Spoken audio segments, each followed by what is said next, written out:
우리 리액션이 좀 이렇게 약합니다. 다시 한번 하나님께 영광의 박수 올려드리겠습니다. 오직 당신만이 이 세상을 살만한 곳으로 보이게 해요. 오직 당신만이 어둠을 밝힐 수 있어요. 오직 당신 혼자만이 당신처럼 날 설레게 하고 당신에 대한 사랑으로 내 마음을 가득 채워요. 오직 당신만이 내 안에서 이런 변화를 일으켜요. 왜냐하면 사실이니까요. 당신은 내 운명이에요. 당신이 내 손을 잡으면 당신이 부리는 마술을 이해해요. 당신은 내 꿈이 이루어지는 거예요. 나의 오직 하나뿐인 당신. 노래 가사입니다. 혹시 이 노래 알고 계십니까? 들어본 것 같아요. 저는 학생 때 노래를 많이 듣지도 않았지만 합성을 듣는 친구들이 신기했어요. 그거 보고 또 영어를 배운대요. 근데 제가 노래를 들었을 때 가사를 알고 들은 노래가 한 번도 없었던 것 같아요. 그래서 저도 이 노래가 무려 70년 됐습니다. 이 노래가 70년이 되었는데 최근에서 이 가사를 확인했습니다. 그리고 그 가사 내용을 보고서 놀랐어요. 아, 이 노래가 그런 노래였다고? 이게 한때 그 코미디 개그 프로에서 굉장히 느끼한 장면이 나올 때 나왔던 그 노래입니다. 제목은 Only You. 네, 맞아요. 또 원래 그 음악을 좀 틀어드리려 했는데 또 부활절이니까 이렇게 또 첫 판부터 이렇게 팝송을 틀으면 안 될 것 같아서. 그런데 가사가 물론 사랑하는 이를 향한 노래일 수도 있는데 이 내용 그대로가 하나님을 향한 그런 고백 같아요. 그래서 흑인들이 부른 중창자에 부른 찬양인데 너무 가사가 좋아서 아침에 이렇게 한번 읽어드렸습니다. 묵상하는 사람들에게 부활은 오늘 기억하라 부활하신 주님을이라고 하는 제목으로 부활주일 설교를 지금 하려고 합니다. 여러분 부활절 또는 부활주일 하면 생각나는 거 말씀을 해보십시오. 여러분들의 지난 신앙 여정에서 부활절 하면 생각나는 거. 임대성 집사님. 하얀 한복 있어요. 네? 하얀 한복. 하얀 한복. 야, 좋습니다. 새벽에. 네, 예전에 그런 전통이 있었죠. 그 경험해 보신 분 계십니까? 부활절날 다 하얀, 목사님도 소복이라고 하면 안 되고 하얀색 한복을 입으시고 부활절 예배했던 새벽 예배에 참석했던 그런 분이 있었습니다. 우리 김상현 집사님. 부활절 새벽 예배나 새벽 연합 예배나 부활절 연합 예배. 예.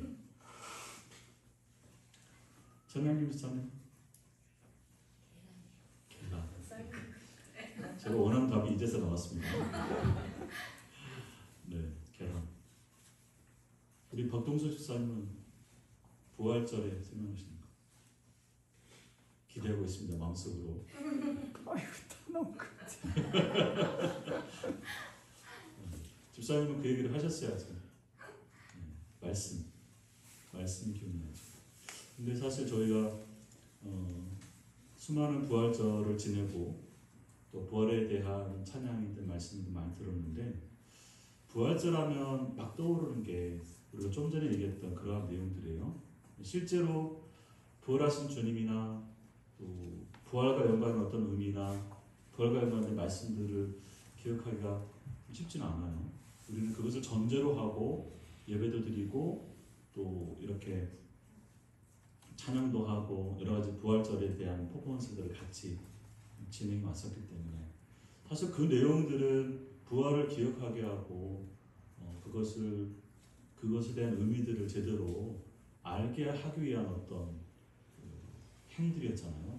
계란을 먹는 것도 또 소복을 입고 새벽 예배를 드리는 것도 함께 모여서 그 연합된 그 연합 예배를 드리면서 함께 축하하고 찬양하고 그리고 그 소식들을 이렇게 시가지 가도 행진을 하면서 사람들에게 전하는 이러한 일들도 그런데 성탄절에 새벽송을 하면서 소식은 전했는데 부활절날 연합예배를 드리고 가도 행진을 하는 경우들은 별로 없었어요. 이제 최근에서 계란을 삶아서 이렇게 주위에 이렇게 돌렸던 그러한 일들은 이제 조금 진행이 됩니다.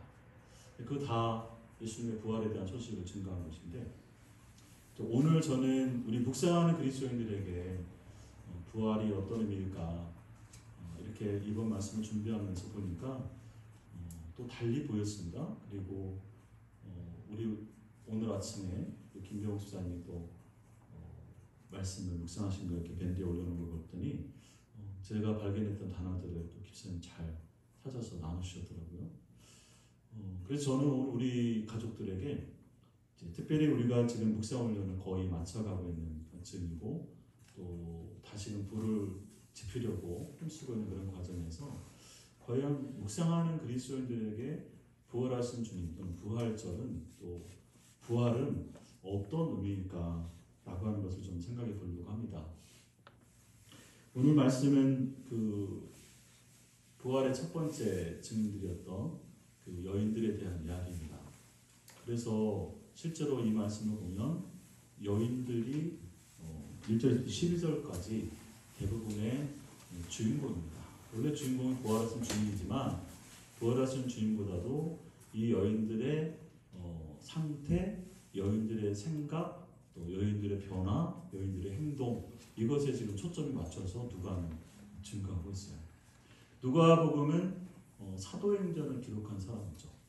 역사를 상세하게 기록하면서 그 의미가 무엇인지 되새기고 결국에는 누가복음은 누가가 말하려고 했던 부분들은 중요한 지향점이 하나님 나라 복음에 대한 선교입니다.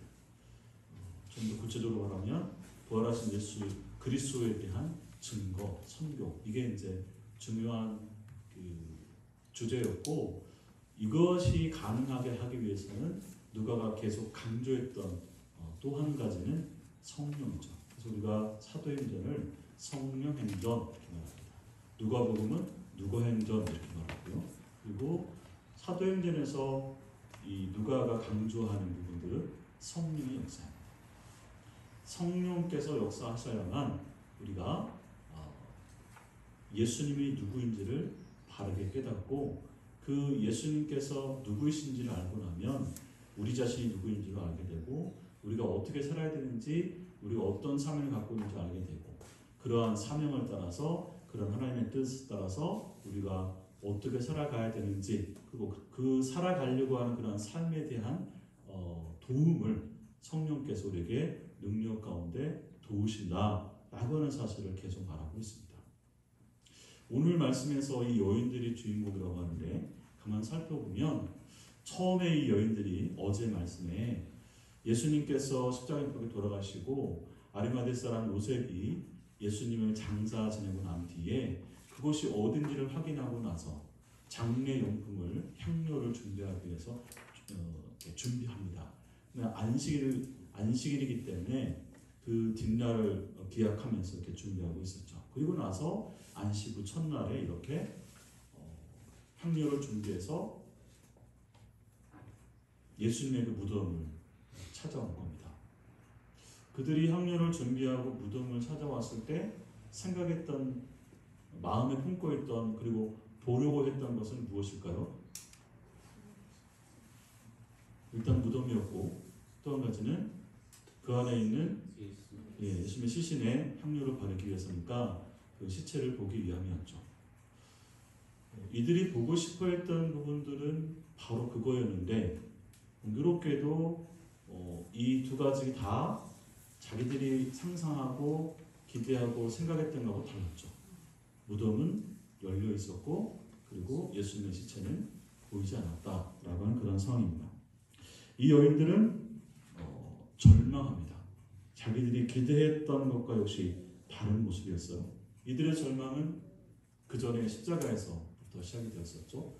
예수님께서 붙잡히면서 고난당하시는 그런 장면에서 그들이 기대했던 그런 메시아가 이런 메시아는 아닌데, 이런 그리스도는 아닌데 고난당한 메시아를 바라보고 심지어 십자가에서 죽으신 그런 분을 봤어요. 무엇이 이 여인들을 여기 무덤까지로 인도했을까라고 합니다. 다른 많은 제자들은 멀리 떠났고 그런데 이 여인들은 무엇 때문에 그렇게 기대했던 메시아가 죽으셨는데 다시 무덤을 찾았을까라고 합니다. 무덤에서 예수님의 시신을 발견하고 이들은 과연 무엇을 하려고 했을까? 우리가 생각해 보면 절망적 그 상황에서 다시 한번 그 절망을 확인하고 있지 않나 라는 생각을 좀 해보는데, 이들이 결국 그곳에 와서 보는 것은 방금 말씀드린 전혀 다른 현실들을 목도하게 됩니다. 암울했습니다. 캄캄합니다. 절망적입니다. 이들이 적어도 열린 무덤을 보기 전까지, 그리고 예수님의 그 시신을 보기 전까지 천사들을 통해서 이들은 자기들이 잊고 있었던 예수님 말씀을 그제서야 떠올리게 됩니다. 사실은 절망의 상황 가운데서는 보고 싶은 것도 제대로 못 보게 하고 보지 못하고 또 알고 싶은 것도 기억하고 싶은 것도 제대로 기억나지 않죠. 그런데 그곳에 와서 천사를 통해서 예수님께서 이전에 하셨던 그런 말씀을 떠올리게 합니다. 무엇을 떠올렸을까요? 예수님께서 이전에 내가 고난을 받는다라고 하는 예고도 들으셨지만 어느 시점부터는 내가 3일 만에 부활한다라고 하는 그런 사실, 그 당시에는 무슨 말인지 몰랐고 그냥 흘러들었고 그럴 수 있는가라고 생각했었는데 이제 자신들이 지금 그 현장을 목도하고 있습니다. 아직 부활하신 주님을 만나지 못했지만 적어도 천사가 한 그러한 이야기를 통해서 이 말씀, 예수님의 말씀이 생각났고 이들에게는 일말의 소망이, 희망이, 빛이 반짝이기 시작했던 것이죠. 그래서 결국 이들은 이 절망적 상황들을, 이 풀리지 않는, 이해할 수 없는 이 현실들을 타개할 수 있는 출구가 마치 아주 멀리서 빛이 비치는 것처럼 그렇게 시작되고 있다라고 하는 겁니다. 우리가 말씀을 묵상하는 이유가 이것이죠. 우리의 현실에서 우리가 아무리 생각하고 아무리 고민하고 아무리 발버둥 쳐도 우리 안에는 그것을 타개할 수 있는, 벗어날 수 있는 그러한 길이 보이지 않습니다. 그럴 때 우리가 말씀 앞에 가면 비록 그 절망의 현실에 대한 어떤 대안들을 모셔갈 수 없고 우리 나름의 또 나름의 어떤 생각들을 갖고 그 대안들을 마련해서 말씀 앞에 간다 하더라도 하나님이 우리에게 보이시는 그 말씀은 우리 생각과 많이 다르기도 하죠. 그런데 중요한 것은 그곳에 가면 우리가 원래 생각했던 것과 다른 것들을 바라보게 되면서 그곳에서 우리 주님의 말씀은 우리가 전혀 생각지 못했던 놀라운 일들을 준비하고 계셨고 이미 말씀하고 계셨고, 그래서 우리로 절망 가운데 미처 보지 못했던 그러한 사실들을, 그러한 말씀들을 기억나게 한다라고 하는 사실입니다. 그것이 우리에게 소망이 될 수 있다. 오늘 우리가 힘들어도 어려워도 변함없이 말씀 앞에 나가야 되는 이유입니다.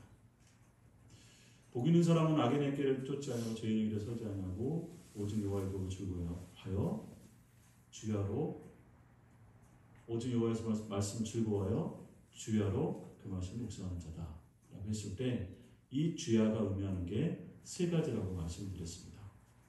가장 최근에 들었던 이명주 집사님, 그리고 한 6개월 이상 되었던 우리 집사님들 기억나십니까? 이 주야가 어떤 의미다? 첫 번째는 아침 저녁, 네. 그리고 매 시간, 예시가. 우리 김선우 시장님 듣지도 않는데 다 알고 계시네요. 네. 제가 또 설교 시간에 한 적이 있죠. 주야가 말씀하신 것처럼 하루 종일 이렇게 말합니다. 아침 저녁, 한문은 아침 저녁인데 하루 종일. 두 번째는 어떤 상황에서도. 그 다음에 세 번째는 영원처럼. 항상 평생, 일평생이라는 그런 뜻이죠. 주야로, 즐거이 주야로 그 말씀을 묵상하는 거다. 그런 말씀 앞에 나아갔을 때 우리가 잊어버렸던, 그래서 우리 안에 아무런 희망이 없다고 생각하는 그 순간 그 말씀 앞에 가게 되면 생각나게 하는 것이죠. 그것이 우리에게 소망이 되는 거예요. 세상에는 없어요. 오직 우리 하나님께서 당신을 우리에게 계시해 주신 그 말씀 안에서만 우리의 소망이 있다라는 는 사실입니다. 또 한 가지는 이제 그 여인들이 천사가 해주는 얘기를 쭉 들으면서 왜 살아계신 분을 이렇게 죽는 사람들 가운데서 찾고 있나? 그분은 여기 계시지 않고 일으킴을 받아서 살아나셨다라고 하는 얘기를 듣습니다. 이게 여인들이 지금 절망 가운데 있으니까 열린 무덤을 보고 예수님의 시신이 없어진 것을 보면 떠올렸어야 되죠. 그런데 그것을 제대로 해석하지 못하는 겁니다. 마치 우리가 굉장히 절망 가운데 있으면 눈에 보이는 것을 제대로 이해하지 못하는, 우리가 그것을 당황한다고 하잖아요. 당황하게 되고, 여기 실제로 이 표현에서도 어리둥절 이렇게 나왔죠. 잘 모르는 거예요. 평상시는 그렇지 않은데 힘들고 어려우면, 충격적인 일들을 당하고 나면 그 현실들을 제대로 이해할 수 있는 거죠. 그럴 때 어떻게 그것을 진정하고 현실을 직시하고 그것을 바르게 해석하고 이해할 수 있게 하는가? 여기 이제 우리가 그래서 생각나게 하는 부분들이 아까 말씀드렸던 것처럼 누가는 이런 말씀을 계속하면서 우리에게 어떻게 이 여인들이 이 사실들을 제대로 깨닫게 했는가?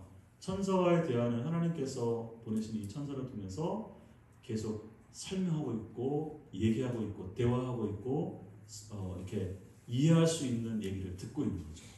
마치 누가 하는 거하고 똑같습니까? 예. 예수님도 그렇게 하셨고 이제 예수님께서 약속하신 보혜사 성령님을 통해서 우리로 그 현실들을, 그 말씀들을 제대로 이해하고 깨달을 수 있도록 한다라고 하는 거죠. 누누이 말씀드렸지만 성령께서 하신 역할이 두 가지라고 말씀드렸습니다. 하나님이 어떤 분이신지 아는 거고, 그리고 그 말씀을 따라 살아갈 수 있도록 하는 거. 여기 예수님과 연관해서 보면 성령께서 이 여인들에게 이 현실들을, 예수님께서 이렇게 보여주신 이 모든 현실들이 어떻게 된 것인지를 제대로 이해하고 해석할 수 있게 된 것이죠. 그러한 능력을 주시고 그 다음에 이제 다음 일들을 진행해 나가는 겁니다. 성령께서 하신 역할 그대로 이 여인들을 깨닫게 되는 것이죠. 우리가 이렇게 하나님 말씀을 주야로 어떤 상황이신지 알고 기억하고 있지 않는다면 우리 앞에 있는 것들을 제대로 보지 못할 뿐 아니라 그것을 제대로 이해하거나 해석할 수 없게 됩니다. 그런데 말씀을 묵상하는 자들에게는 성령이 충만하니까 그러한 절망적 상황에서도 정말 우리가 봐야 될 것들을, 정말 읽어야 될 것들을, 이해해야 될 것들을 제대로 알 수 있게 하는 것이죠.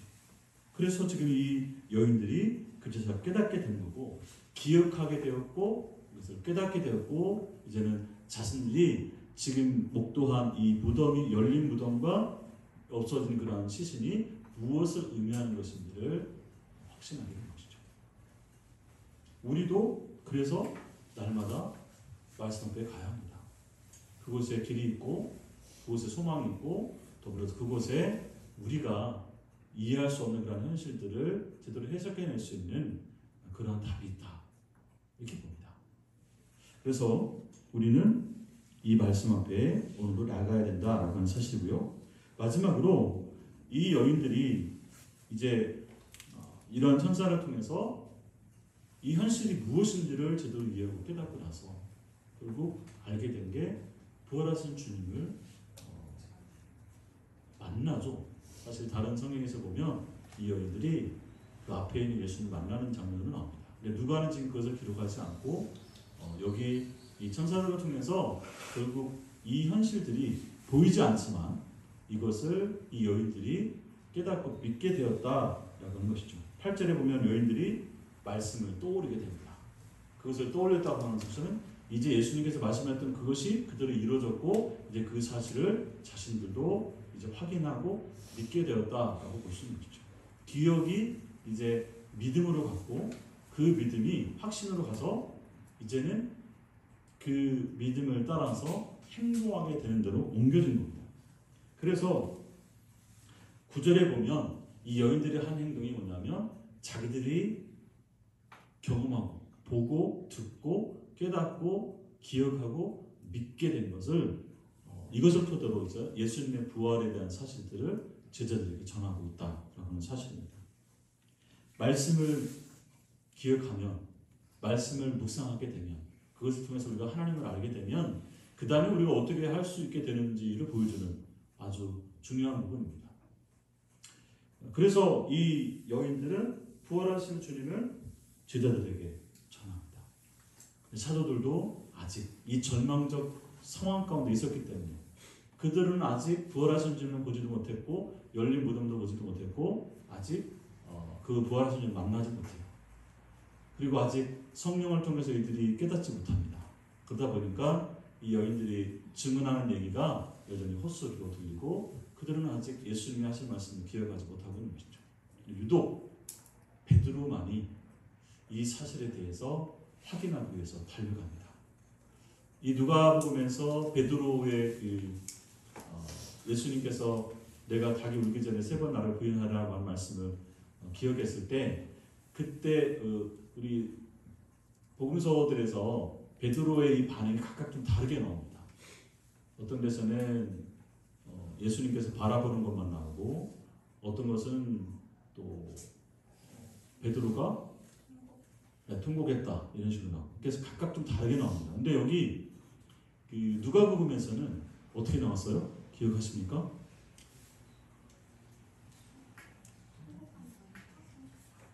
통곡으로 나옵니까? 네. 통곡이 나오는데 그 바라보는 게 나와요. 그러니까 예수님께서 베드로를 바라보는 장면이 나옵니다. 베드로가 그 눈빛에서 무엇을 봤을까? 이 베드로가 지금 이제사 예수님 좀 제대로 보려고 가는 거죠. 그 열린 무덤, 빈 무덤. 그곳에 가서 베드로는 놀랐죠. 여기 가서 일어난 일들을 보고 혼자 굉장히 몹시 놀랐다라고 하는 장면이 나옵니다. 이후로 베드로가 이 사실을 온전하게 기억한 것은 아닙니다. 베드로가 부활하신 주님이 진짜 그리스도다 부활하셨다는 사실들을 언제 깨닫습니까? 제대로 확신합니까? 실제로 오셔서 예수님께서 이 제자들에게 오셔서 만나신 장면들이 나옵니다. 그때도 알고 있었죠. 근데 그 이후로 이것을 완전히 제대로 확신하게 된 것은 역시 오순절 마가의 다락방 사건입니다. 그러니까 베드로는 이러한 과정을 여러 번 거칩니다. 뭐냐면 예수님께서 사람들이 나를 누구냐라고 했을 때 베드로가 주는 그리스도시요 살아계신 하나님의 아들입니다. 십자가를 지시기 전에 그 얘기를 제일 먼저 했던 사람입니다. 근데 그 뒤에 예수님을 3번 부인하죠. 그리고 부활하신 사실에 대해서 가서 확인했었지만 여전히 긴가민하고 있죠. 부활하신 주님을 만났음에도 불구하고 아직 확신하지 못하고 있는 상태입니다. 나중에 오순절 마가의 다락방에서 성령이 임하고 난 뒤에라야 그가 너희들이 죽인 그 예수님께서 바로 그리스도다 이런 확신으로 사람들에게 그것을 증거하기 시작합니다. 그 이후로 베드로의 여정도 부활하신 주님에 대한 그런 증거 어떤 사실을 기억합니다. 또 한 사람 이 부활하신 주님, 살아생전에 그 주님을 만나지 못하고 부활하신 주님을 만난 제자, 부활하신 주님을 만난 사람, 바울 사도죠. 다메섹 도상에서 부활하신 주님을 만나고 나서야 자기들이 그토록 기다렸던 메시아가 예수님이라고 하는 사실을 그래서 깨닫고 나서 바울의 여정은 온 유대와 사마리아와 땅끝까지 이르러서 하나님 나라와 예수 그리스도의 복음의 증인이 되어서 땅끝 로마까지 복음을 증거하는 이야기가 서백년이 나와 있습니다. 이 레파토리라고 해야 되나? 이 과정이 모든 제자들이 다 동일합니다. 오늘 그 가장 첫 번째 선두에 이 여인이 그 모습을 그대로 보여주는 거죠.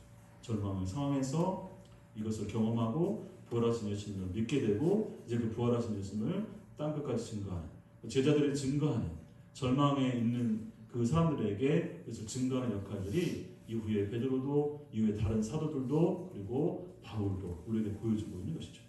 오늘 그 주님의 제자 부활하신 주님의 몸된 성전된 몸된 교회인 우리에게도 동일한 기대를 주님이 갖고 있다라는 사실입니다.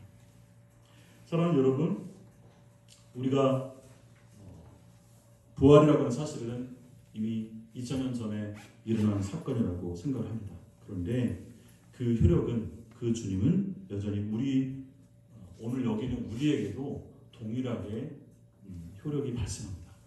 우리도 그러한 주님을 알게 되면 우리 삶의 이유, 우리 삶의 목적, 우리 삶의 방향 그리고 우리에게 주어진 삶의 이유, 곧 사명을 깨닫게 되는 것이죠. 그래서 부활하신 주님께서 우리에게 약속하신 성령으로 말미암아서 우리도 이 말씀을 기억해야 되겠죠.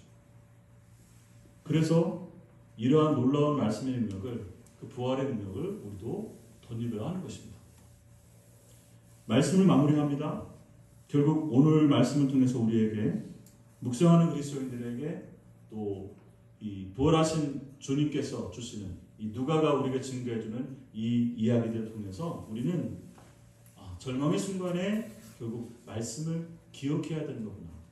그 말씀이 우리에게 어떤 상황 가운데서도 소망의 빛을 주실 수 있는 거구나 라고 하는 사실을 우리가 깨달을 수 있게 되는 거고요.